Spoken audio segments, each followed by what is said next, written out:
जय हिंद दोस्तों। आज मैं आपकी मुलाकात संजीव कुमार जी से कराऊंगा। संजीव कुमार जी जो गाज़ियाबाद में अच्छे अधिवक्ताओं और वरिष्ठ अधिवक्ताओं में गिने जाते हैं। नमस्कार भाई साहब, कैसे हैं भाई साहब? संजीव कुमार जी, क्या ईंट का जवाब पत्थर से देना चाहिए? नहीं, इस ये तो देखा जाएगा किस संदर्भ में।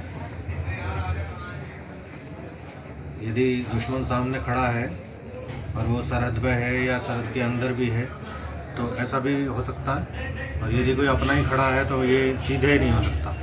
पहले और प्रयास किए जाएंगे और ये देखा जाएगा कि वो ऐसा क्यों कर रहा है, आपके ऊपर ईंट क्यों फेंक रहा है, यानी समझाने का प्रयास किया जाएगा। नहीं होगा वो बात की बात, नहीं समझ में आएगा। संजीव कुमार जी, कितनी उम्र होगी आपकी? मेरी 45 के आसपास होगी। कितनी बार मतदान किया है आपने? मैं 97 से प्रैक्टिस कर रहा हूँ। मतदान कितनी बार किया है आपने? मतदान कौन सा, जनरल मतदान या सिर्फ कचहरी वाला? जनरल मतदान। वही है कि जैसे मेरी जब से भी वोट बनी है तभी से मैं लगातार कर रहा हूँ, मैंने कभी कोई मिस नहीं किया मतदान। तो आप समाज को क्या संदेश देना चाहेंगे? संदेश तो नहीं, लेकिन एक निवेदन मैं समाज से करना चाहूँगा कि ऐसा कुछ नहीं है कि जो ना हो सके। भारत भूमि एक उपजाऊ भूमि है, इसमें हर तरह के शूरवीर पैदा हुए हैं, आज भी संभावनाएं हैं, कल भी रहेंगी। तो इस बात को ध्यान में रखते हुए हर व्यक्ति को अपने स्तर पर कर्म करना चाहिए और बेहतर कर्म करना चाहिए।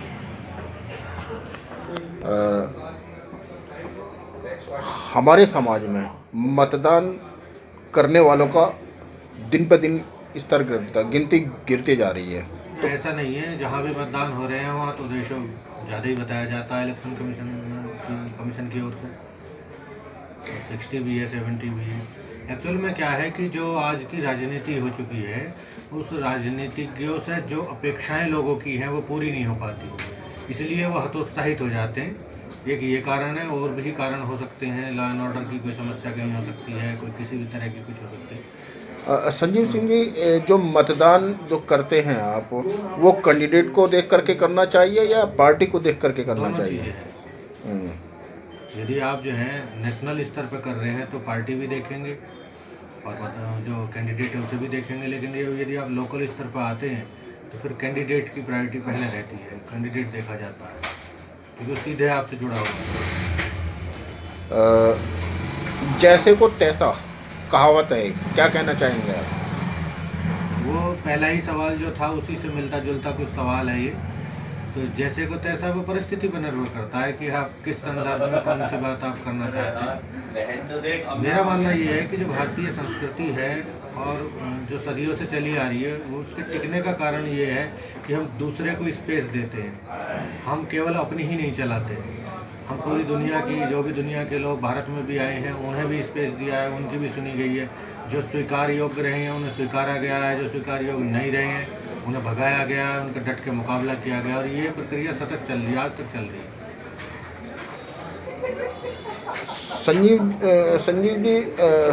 संजीव कुमार जी, आप एक वरिष्ठ अधिवक्ताओं में गिने जाने लगे हैं अब।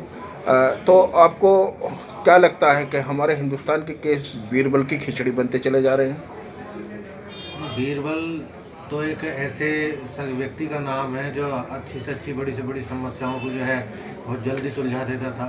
तो केस को उसके साथ जोड़ना तो ठीक नहीं है, लेकिन हाँ उसमें ये बात तो माननी पड़ेगी कि जो इस टाइम जो स्थिति है वो संतोषजनक नहीं है, क्योंकि न्याय देना जो एक होना चाहिए उसकी जगह निस्तारण आ गया है कि वाद का निस्तारण करना, और यदि उसमें डिले हो रहा है तो उसमें वकील भी दोषी हो सकता है, उसमें जुडिशरी भी दोषी हो सकती है, उसमें एक व्यक्ति को दोषी नहीं ठहराया जा सकता, सिस्टम भी दोषी हो सकता है।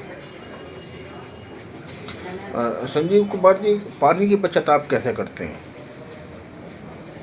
देखिए, मेरा मानना ये है कि प्रकृति ने जो हमें दिया है वो केवल हमारे लिए नहीं दिया, वो सभी का है। हमें केवल अपनी ज़रूरत की, आवश्यकता के अनुसार ही लेना चाहिए।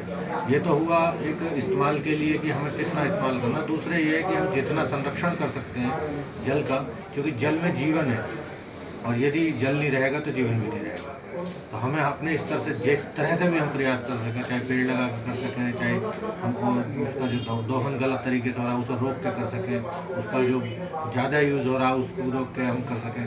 तो ये चीज़ें ऐसी हैं कि जो जल का संरक्षण करके हम कर सकते क्या उत्तर प्रदेश को 4 राज्यों में बंटना चाहिए? हैं। 4 राज्य तो मैं नहीं कहूँगा, लेकिन हाँ जितना बड़ा ये राज्य है, क्योंकि पहले भी आगरा, अवध, उत्तराखंड अलग हो गया, पहले रहा है, बुंदेलखंड भी राज्य रहा है। तो यदि 2 भाग में भी इसके 2 विभाजन हो जाए, 2 भाग हो जाए, पश्चिम उत्तर प्रदेश अलग हो जाए, तो इससे फ़ायदा ही होगा, नुकसान नहीं होगा। संजीव कुमार जी, आप किस तरह की वकालत करते हैं? क्रिमिनल, मैं सिविल? सिविल भी करता हूँ, क्रिमिनल भी करता हूँ, रेवेन्यू भी करता हूँ। तो रेवेन्यू के बारे में कुछ बताना चाहेंगे? रेवेन्यू कृषि से संबंधित मामले जो होते हैं, जो एसडीएम कोर्ट, डीएम कोर्ट में चलते हैं, तहसील में चलते हैं, वो रेवेन्यू के होते हैं, जो राजस्व से जुड़े मामले हैं। जनता में एक डायलॉग बहुत मशहूर है, तारीख पर तारीख, तारीख पर तारीख। तो क्या कहना चाहेंगे आप? तारीख वो तो चलो एक फिल्मी बात हो गई, लेकिन जो वास्तविकता है, ये सच्चाई है कि समय लगता है। उसके अनेक कारण हो सकते हैं जो नहीं होने चाहिए, उनका सुधार होना चाहिए और न्याय समय से मिलना चाहिए, तभी उसका फ़ायदा है। यदि मुझे भूख आज लगी हुई है और मुझे आज रोटी नहीं मिलेगी, कल के लिए कह दिया जाएगा या परसों के लिए कह दिया जाएगा, मेरे लिए उसका कोई फ़ायदा नहीं। संजीव कुमार जी, समाज के किस तरीके के केस आपके पास सबसे ज़्यादा आते हैं? सिविल में सिविल जैसे केस आते हैं, क्रिमिनल में क्रिमिनल जैसे केस आते हैं और रेवेन्यू से संबंधित आते हैं। लेकिन जो आजकल थोड़े केस की ज़्यादा मात्रा हो गई है, वो जो पारिवारिक मामले हैं वो थोड़े ज़्यादा हो गए हैं। क्या इंसान को संस्कारी होना चाहिए? बिल्कुल होना चाहिए। यही पशु में और एक इंसान में अंतर है। डॉक्टर राधाकृष्णन ने एक बात कही है कि मनुष्य का महामानव हो जाना उसका चमत्कार है, मनुष्य का दानव हो जाना उसकी पराजय है और मनुष्य का मानव हो जाना उसकी विजय है। लखनऊ की एक कहावत मशहूर है, पहले आप, पहले आप, पहले आप। लेकिन जब हम रोड पर चलते हैं तो हर किसी को लग रही थी पहले मैं, पहले मैं, पहले मैं। तो क्या कहना चाहेंगे आप इस विषय? बिल्कुल, बहुत अच्छा प्रश्न है आपका। भारत की यदि भारत क्यों या मैं अपने एनसीआर में रहता हूँ, मैं उसके क्यों यदि बुरी स्थिति देखनी है तो आप सड़कों को देखें। सामान्य नियम है कि आप जब रोड पर चलते हैं तो आपको जो ओवरटेक करना होता है वो दाएं से करना होता है। ये टेक्निकली भी सही है और ये यही नियम है ट्रैफिक का। लेकिन अब वो समय नहीं रहा, ना तो सामने वाला आपको जगह देगा और ना आप उससे जगह मांगते हैं। आपको जहाँ जगह मिलती है वहीं से निकल जाते हैं। जैसे कि आप एक स्मार्ट एडवोकेट हैं, देखने में गोरा कलर है, हष्ट-पुष्ट स्वस्थ व्यक्ति है। बचपन में आप क्या सोचते थे कि आप क्या बनेंगे बड़े होकर? व्यक्तिगत तो मैं फौज में जाना चाहता था, लेकिन किन्हीं कारणों से मैं नहीं जा सका। ये मेरी व्यक्तिगत। तो वकालत का जो प्रोफेशन है ये आपको कैसा लगता है? ठीक है, बढ़िया है। तो क्या आप इस वक्त कोई भी काम मन मार के नहीं करना चाहिए। आप जो भी, मैं किसान परिवार से आता हूँ, मैंने खेती भी की है, अपने पिता के साथ रहा हूँ, तो मेहनत से मैंने काम किया, ऐसा कुछ नहीं है। हर काम बढ़िया होता है, बस केवल वो इज्जत वाला काम होना चाहिए, सम्मान वाला काम होना चाहिए, चाहे वो छोटे से छोटा काम। आपने किसान का नाम लिया तो मेरे जहन में आया कि किसान जब से हमारा देश आज़ाद हुआ है आत्महत्या पर आत्महत्या कर रहा है। क्या कहना चाहेंगे आप? आत्महत्या का तो मैं पक्षधर नहीं हूँ, लेकिन हाँ ये सोचने वाली बात है कि किसान ऐसा क्यों कर रहा है। जी, किसान बहुत भोला होता है, वो अपने आप को गला के अन्न पैदा करता है, लोगों की भूख मिटाता है और उसने विषम परिस्थितियों में ऐसा किया, लगातार किया। जब जब उससे अपेक्षा की गई है उसने अपेक्षा से ज़्यादा किया है। वो तो बहुत छोटी सी मांग करता है अपने कि मेरी जो उपज है उसका समय से उचित मूल्य मुझे मिल जाए। अब यदि 70 साल में हम ये भी नहीं कर पाएंगे तो ये सोचने वाली बात है। अगर इंसान प्यार में हार जाता है तो वो सुसाइड कर लेता है, क्या कहना चाहेंगे आप? मैंने अभी कहा जैसे कि मैं सुसाइड का पक्षधर बिल्कुल नहीं हूँ, कि अब वही संस्कार वाली बात आ जाती है। आखिर क्या वजह है कि इंसान जो है सुसाइड करता है? क्वेश्चन ये है। जीवन एक कला है। जी जी। जिसे इसे जीना आ गया वो तो ऐसे कदम उठाएगा ही नहीं। और यदि वो इस कला को नहीं सीख पाया तो कुछ भी कर सकता है। तो इस कला को सीखने के लिए क्या संस्कार जरूरी है? बिल्कुल ज़रूरी है, शिक्षा ज़रूरी है, उचित एक गुरु की भी ज़रूरत पड़ती है। सदगुरु मिल जाए तो बहुत अच्छी बात है। संजीव कुमार जी, कहते हैं कि बुजुर्ग कड़वा बोलते हैं, कठोर बोलते हैं, लेकिन सत्य बोलते हैं, तो क्या कहना चाहेंगे आप? काफ़ी हद तक सही है। इसके उदाहरण कबीरदास जी रहे हैं, महान संत हैं। एक समय पे उनका मजाक उड़ाया गया कि वो अनपढ़ है, और उन्होंने ऐसी स्थितियों में अपनी वाणी कही जब विषम स्थितियाँ थी, बीच में खड़े होकर उन्होंने सभी को ललकारा, जो भी थे, किसी भी वर्ग से थे, किसी भी जाति धर्म से थे। आज उनके उन्हीं बातों पर PhD हो रही है, क्योंकि एक एक शब्द उनका सही है। उनका लक्ष्य क्या था? उनका लक्ष्य मनुष्य का उत्थान था, समाज का कल्याण था, समाज सुधार थे। संजीव कुमार जी, हमारे समाज में सबसे बड़ा क्वेश्चन जो आ रहा है निकल के, वो दहेज का आ रहा है, तो क्या कहना चाहेंगे? दहेज अभिशाप है या नहीं? देखिए, दहेज लेना भी गलत है और दहेज देना भी गलत है। आप अपने बच्चों को आशीर्वाद दें, उपहार दें, वो एक अलग चीज़ है। लेकिन दहेज उसे कहते हैं जिसमें मांगा जाता है, कुछ कुछ दिया जाता है, दबाव में दिया जाता है, आदमी कैसे कैसे अरेंज करता है, कहाँ से कैसे करता है, वो ठीक नहीं है। स्टेटस सिंबल के आधार पर दहेज दिए जाते हैं, वो भी गलत है। इसमें दोनों ही पक्ष दोषी हैं, दोनों को पहल करनी चाहिए। कठोर थोड़ा होगा लड़की पक्ष के लिए तो विशेष होगा, लेकिन कदम तो उठाना ही पड़ेगा कभी ना कभी। समाज में भ्रूण हत्या भी एक अभिशाप है। बिल्कुल है, गलत है, नहीं होना चाहिए। प्रकृति के साथ कोई भी छेड़छाड़ बिल्कुल गलत है। आप संस्कार पर ज़्यादा ध्यान दे रहे हैं और कहते भी हैं कि क्या नाम है, संस्कार होने चाहिए। तो संस्कार को सीखने के लिए क्या करना चाहिए? बच्चों को क्या शिक्षा देनी चाहिए? सबसे पहली जो इकाई है व्यक्ति के लिए, उसका परिवार है। और इस टाइम परिवार जैसे पहले होते थे वो अब नहीं है, क्योंकि देखिए, तपस्या, तप और त्याग दो शब्दों से बनता है तप। तो ना तो तप है न त्याग है, उससे हम थोड़ा सा अलग हट गए हैं। पहले वाली जीवन शैली हमने जो है छोड़ दी है, उसे हमें या तो हम ये कह दें कि उसे अपनावें या उस जैसा हम बने। तो जब हम माता पिता सही होंगे तो स्वाभाविक है कि वो अपने बच्चों को संस्कार देंगे। माहौल वैसा हम बनाएंगे तो बच्चे हमारे अपने आप जो है उस लाइन पर चलेंगे। क्या कंडोलेंस होनी चाहिए? कंडोलेंस तो होनी चाहिए। यदि कोई व्यक्ति गुजरता है तो एक क्षति है जिसकी पूर्ति फिर दोबारा नहीं होती। जैसे कि संजीव कुमार जी, हमारा वकीलों का परिवार बहुत बड़ा है, तो क्या फिर भी होनी चाहिए?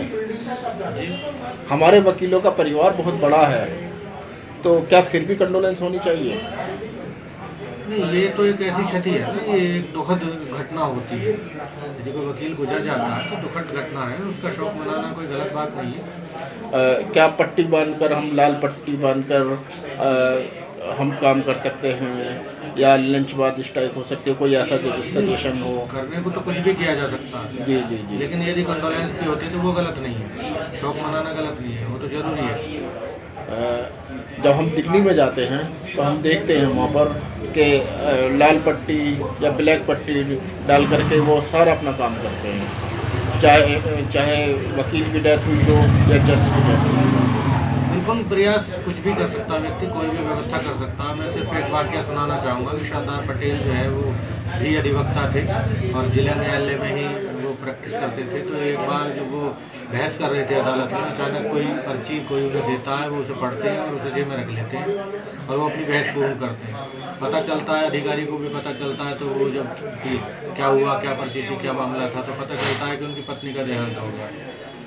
तो सामने से ये कहा जाता है कि आप पहले बता देते तो ऐसा बहस को आगे ना बढ़ाते, ये यहीं रोक देते। तो तब उन्होंने कहा था कि नहीं, ठीक है, जो हो गया हो गया, मैं उसे फेस करूंगा, लेकिन जिस व्यक्ति ने मुझे अपना अधिवक्ता नियुक्त किया है उसकी तो कोई गलती नहीं, उसे मैं उसके कार्य को क्यों अधूरा छोड़ूं? तो इसे मैं पूर्ण करके फिर अपना मेरा धर्म है उसे मैं आगे बढ़ाऊँ। तो संजीव त्यागी जी, आपके जो आदर्श है वो कौन है? आदर्श व्यक्ति कौन है?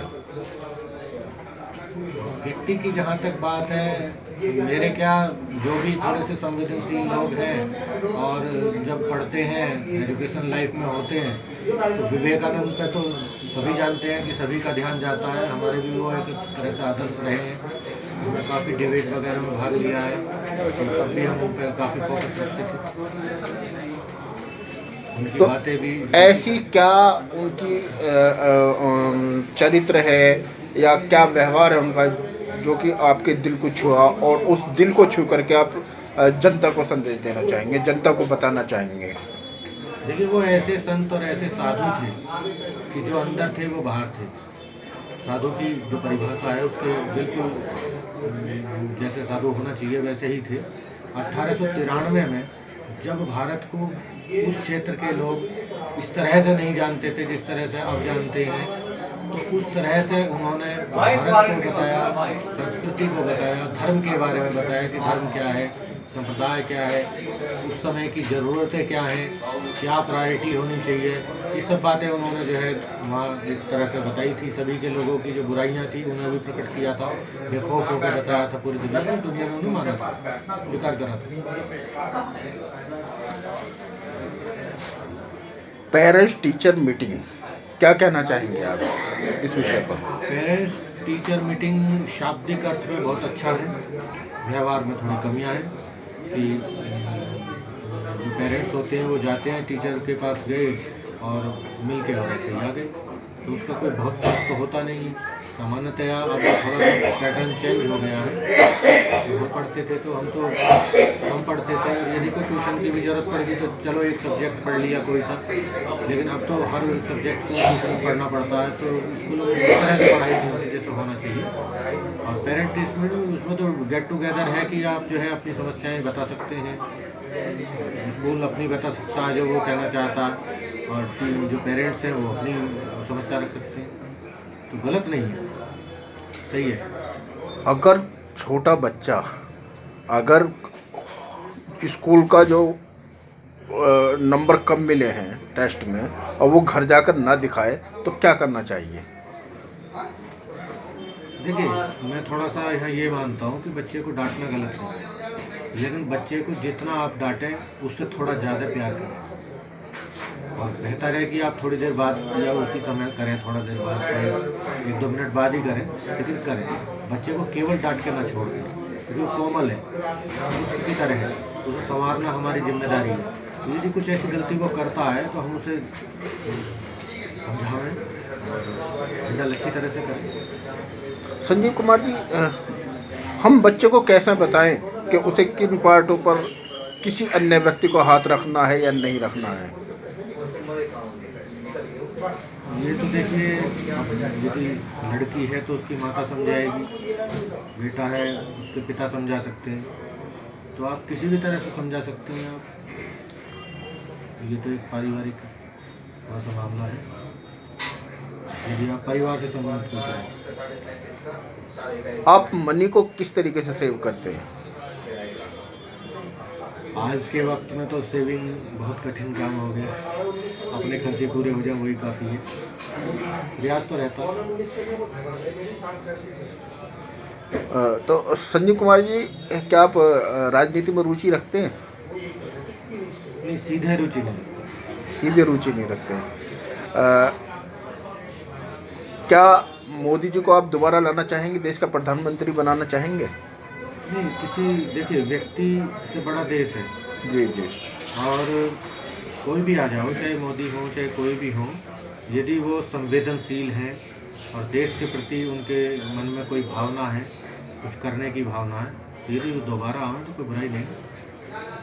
वो कोई भी व्यक्ति हो सकता है, बस इतना होना चाहिए कि उसकी कथनी और करनी में अंतर ना हो, और जो वो डिलीवरी करे वो विद इन टाइम करें, और जो वो कहे वो करें। उतना आप जो है वजन उठाइए जितना आप उठा सकते हैं। शादी को कितने साल हो गए आपकी? मेरी शादी 2003 में हुई थी। क्या हस्बैंड और वाइफ को एक दूसरे की रिस्पेक्ट करनी चाहिए? बिल्कुल करनी चाहिए। आउटिंग पर ले जाना चाहिए? बिल्कुल ले जाना चाहिए। बच्चों के साथ? हाँ, बच्चों के साथ भी। क्या पत्नी बुरे वक्त में पति की मदद करती है। होती है। संजीव कुमार जी, आपने कीमती समय दिया, उसके लिए धन्यवाद। हमारे साथ थे संजीव कुमार जी। हमारा चैनल अगर अच्छा लगा हो तो लाइक कीजिए, सब्सक्राइब कीजिए। जय हिंद, जय भारत।